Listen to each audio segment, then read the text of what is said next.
Як Сергей Тихановскі непрыемна здзівіў сваю жонку Святлану. Але ж гэта быў толькі пачатак, бо затым Сергей нечакана пачаў публічна крытыкаваць офіс Святланы Тихановскай і асабіста Франака Вячорку. Светлана может автографы оставить и все остальное. Если она уходит, ну тогда придется свернуть наше мероприятие и разойтись. Это делает все вот гражданин Франак. Ему надо побольше интервью, побольше ивентов и так далее. Вот я именно поэтому такие сегодня задал острые вопросы, потому что я, честно говоря, немножко расстроен таким отношением офиса вот к нашим встречам с белорусами. Я лично прошу Светлану Георгиевну, так как заранее вы это не планировали интервью, бросить все и остаться с людьми.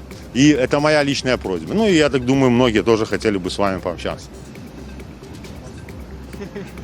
Что вы, какое решение принимаете?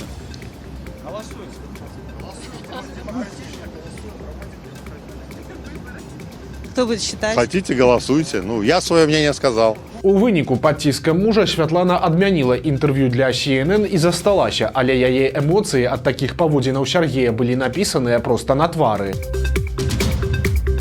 Две навіны для пенсіянераў, прычым адна з іх вельмі сумная. Беларускія чыноўнікі расказалі, колькі людзей у краіне працягвае працу пасля выхаду на пенсію. Па іх даных, такіх работнікаў сёння 472 тысячы чалавек, што складае амаль 20% ад агульнай колькасці пенсіянераў. Паводле чыноўнікаў гэта звязана з новым правілам, калі былі знятыя абмежаванні для працуючых пенсіянераў. Пасля яго ўвядзення колькасць пажылых работнікаў павялічылася адразу на 15 тысяч. Акрамя таго, чыноўнікі прывялі статыстыку па пажылых людзях. Сёння ў Беларусі жыве амаль 1 мільён 628 тысяч людзей старэйшых за 65 гадоў, і гэта 18% ад усяго насельніцтва. Старэйшых за 90 гадоў 41 тысяча чалавек. З іх 100гадовы рубеж пераадолелі каля 600 беларусаў. Лідарам па колькасці доўгажыхароў традыцыйна з'яўляецца горад Мінск, і сярод іх 90% складаюць жанчыны. Ну а цяпер да не вельмі вясёлага працягу тэмы. Улады ў чарговы раз запэўнілі беларусаў, што падвышэнне пенсійнага ўзросту не плануецца, але ж незалежныя эканамісты мяркуюць, што гэта непазбежна, што б не казалі чыноўнікі. Адзіны адносна пазітыўны момант, што падвышэнне калі і адбудзецца, то не абавязкова проста цяпер. Прычына крыецца ў дэмаграфічных праблемах, праз якія прапорцыі тых, хто працуе, і тых, хто на пенсіі, мяняюцца. Прасцей кажучы, цяпер 10 працуючых беларусаў забяспечваюць выплатамі 4 пенсіянераў, і калі нічога не зменіцца, то з цягам часу на гэтых умоўных 10 работнікаў будзе прыходзіцца ўсё больш пажылых людзей. Тады перад уладамі паўстане непрыемны выбар: альбо браць з працуючых беларусаў больш грошай, альбо менш плаціць пенсіянерам, ну альбо павялічыць колькасць працуючых і паменшыць колькасць атрымальнікаў, а гэта значыць павысіць узрост выхаду на пенсію. Эканаміст Леў Львоўскі называе сітуацыю безвыхаднай і мяркуе, што раней ці пазней пенсійны ўзрост у Беларусі непазбежна будзе падымацца, як мінімум для жанчын. Прычым, па інфармацыі кіберпартызанаў, у 2020 годзе беларускія ўлады ўжо абмяркоўвалі гэтую ідэю. Павысіць пенсійны ўзрост для жанчын настойліва прапаноўвала Міністэрства працы. Але ж ці то праз паслявыбарчыя пратэсты, ці то па нейкай іншай прычыне ісці на такі крок улады ўсё ж не наважыліся. Сёння Лукашенко адпачывае перад тэрміновай паездкай да так званага старэйшага брата. 25 і 26 верасня ён правядзе ў Маскве. Чакаецца, што ён там будзе ўдзельнічаць у форуме, прысвечаным атамнай энергетыцы, а таксама, канешне ж, сустрэнецца сам-насам з Пуціным. Вось цытата з афіцыйнага паведамлення. Кіраўнікі дзяржаў звераць гадзіннікі па найбольш актуальных пытаннях развіцця беларуска-расійскіх адносін, абмяркуюць абстаноўку ў рэгіёне і міжнародны парадак дня.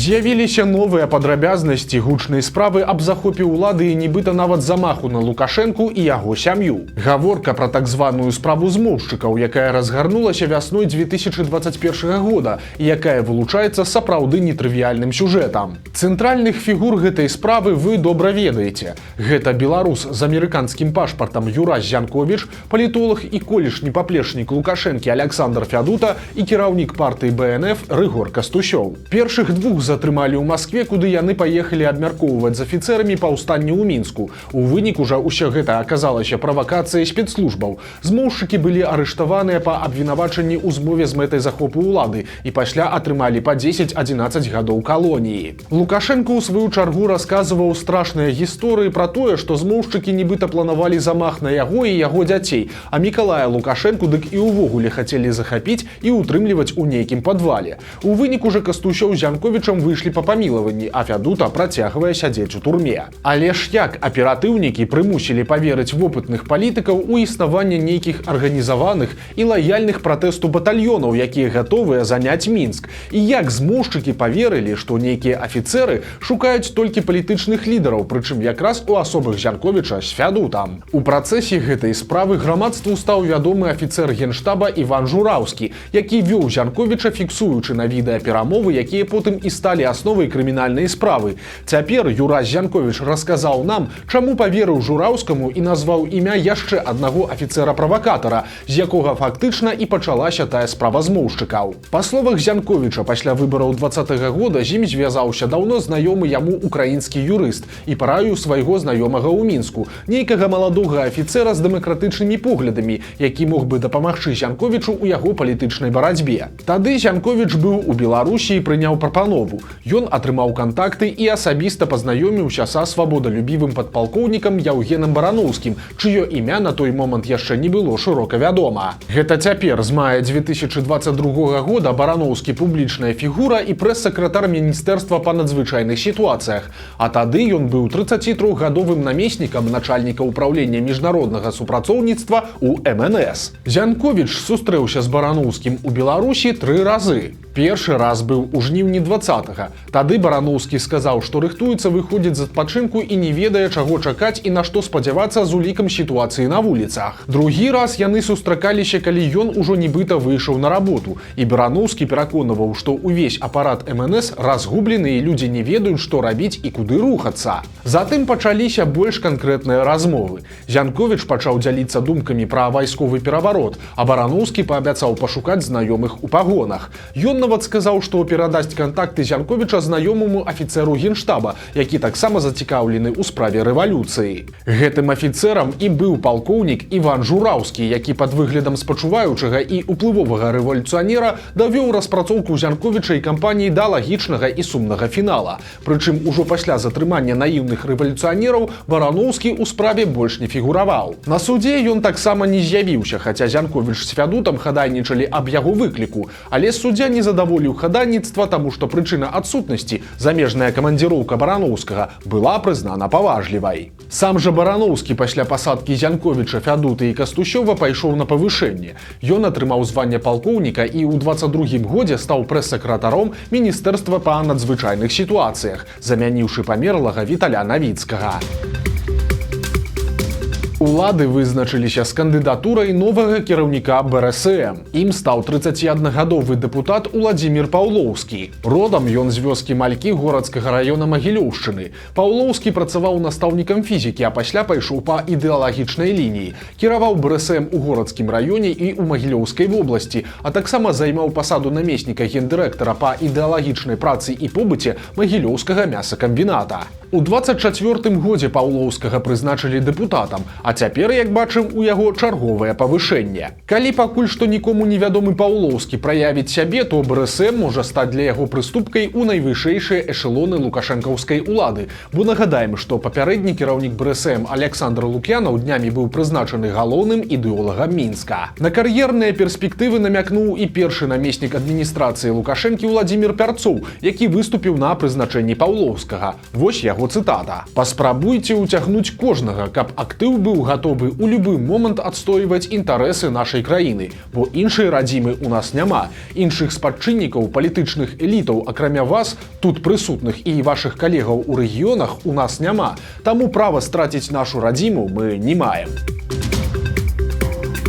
Загадка ад беларускіх чыноўнікаў. Пасля таго, як Лукашенко загадаў заняцца развіццём турызму, яго падначаленыя заварушыліся.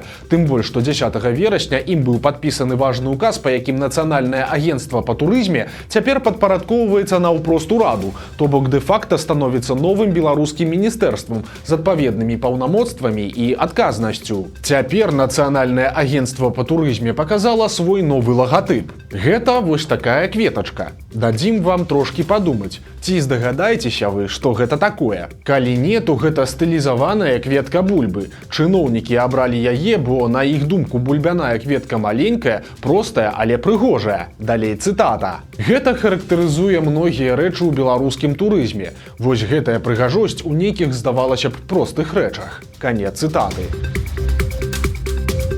Жыллё са страшным сюрпрызам. Сямейная пара беларусаў купіла дом у Гродзенскай вобласці, і падчас навядзення парадку яны знайшлі ў падвале сапраўдную мумію. Гэтай справай заняліся сілавікі, і высветлілася, што гэта было муміфікаванае цела мясцовага жыхара, які знік без вестак нейкі час таму.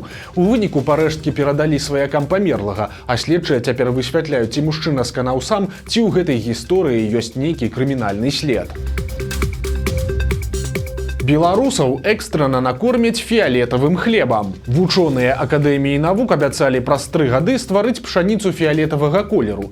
Такая ўжо ёсць у некаторых іншых краінах, і хлеб з яе выглядае наступным чынам. Але ж чыноўнікі чамусьці вырашылі не чакаць і ўжо закупілі такое зерне ў Расіі, каб, цытата, не губляць час. І цяпер хваляцца, што фіялетавы хлеб ужо хутка з'явіцца на паліцах беларускіх крамаў.